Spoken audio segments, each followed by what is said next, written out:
Welcome back to Local Edition. I'm Brad Pomerance. Our guest today is Bernard Parks. He's a member of the Los Angeles City Council. Sir, I want to thank you so much for joining us. For several years, I have followed the progress of what we know as Marlton Square, right near Baldwin Plaza, near the Magic Johnson Theaters. It's been blighted for quite some time. Is there good news in Marlton Square? There's very good news. First of all, the Baldwin Hills Shopping Center next door is going through a $40 million renovation. Just opened up a brand new theater that used to be Magic Johnson's, now it's the Rave, and they're putting a number of dollars into their food court and opening a Staples store and a couple of new sit-down restaurants.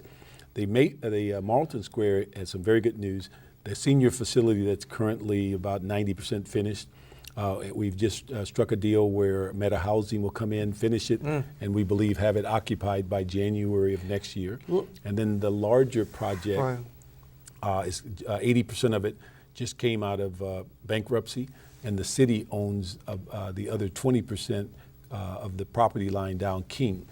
Once those titles are all secure, you'll have just two property owners that can sit down and begin to talk about development. I know that a lot of the development that occurs in that area currently and in the past has occurred because of redevelopment.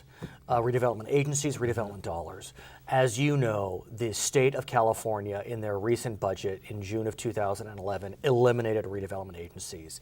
Is that going to put further redevelopment of Marlton Square at risk? I think if we're eliminated, and we're going through a process now where they're giving some opportunity to opt in. There are. But if it's eliminated, it would put every project in poor districts in jeopardy. Even with the opt-in, you're going to have some slowing down because you're talking about less available funds. Once we found out that redevelopment was on the chopping block, many cities, including Los Angeles, rushed the approval process of several projects to make sure that they got in under the deadline. That's right.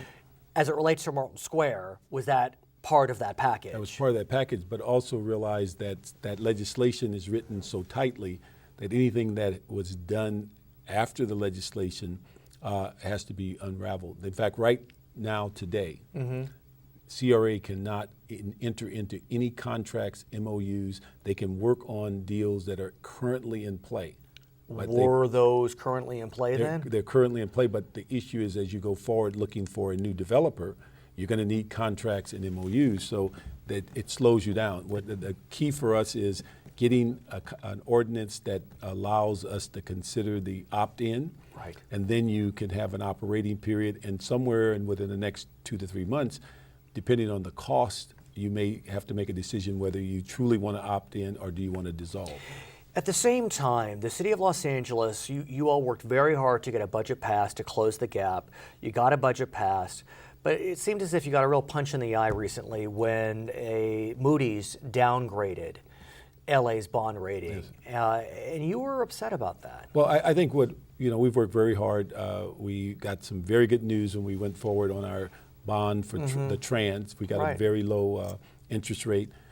What they did is they dropped us. They had given us a superior rating to the other bond rating companies, so they knocked us down to where the other two had us. What that does is cost us more money to go out for additional debt.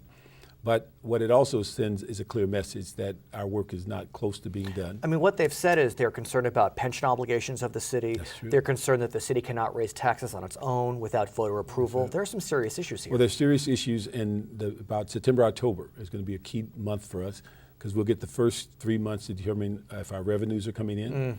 We'll also know whether our departments are fitting within their budget cycle. So it's going to be very critical, but it is a major letdown to see that. I hear you. His name is Bernard Parks. You can watch more Local Edition on Video On Demand Channel 1. Click Local, and then My Government. I'm Brad Pomerance. We're going to send you back to HLN.